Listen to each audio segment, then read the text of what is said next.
We recently made some state-level immunization briefs working with folks at the Johns Hopkins University International Vaccine Access Center. One important piece of this project is the ability to update the reports periodically when there's new data.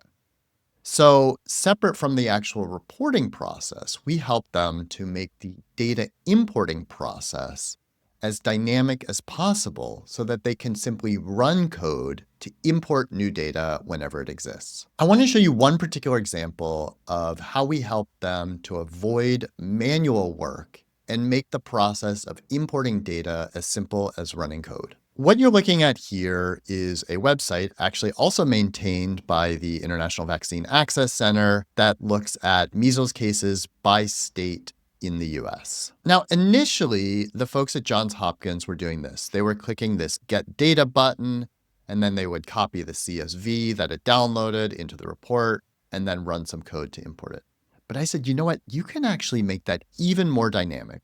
So you see how when I hover on Get the Data, it gives me a URL at the bottom. What I did is I right-clicked and I said, copy link address.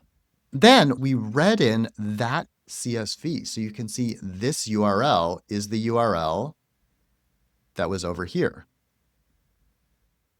And that allows us to constantly bring in that CSV. You can see we do some other tweaks to it as well, but it allows us, again, to get the updated data whenever we run this code. So just to show you, I would first actually run this US states and territories because we need to add that into our data set. Then we run this, so we get total measles cases here.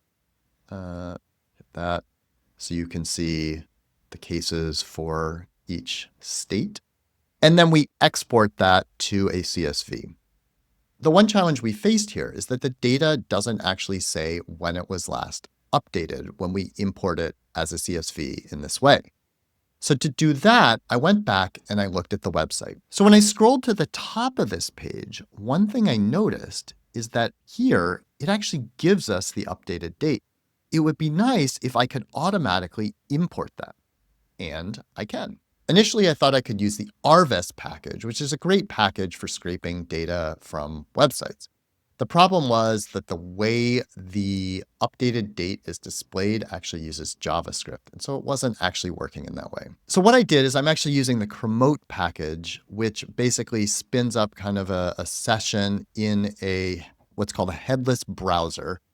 And it basically just pretends that it's going to that website and it allows you to get what you need. So here, for example, I'm starting a new session. I'm navigating to that. I'm saying sleep for 5 seconds, so wait for 5 seconds so that it actually has time to load. Then it's actually dynamically getting the date text here. So if I look at date text, it says updated September 25th, 2025.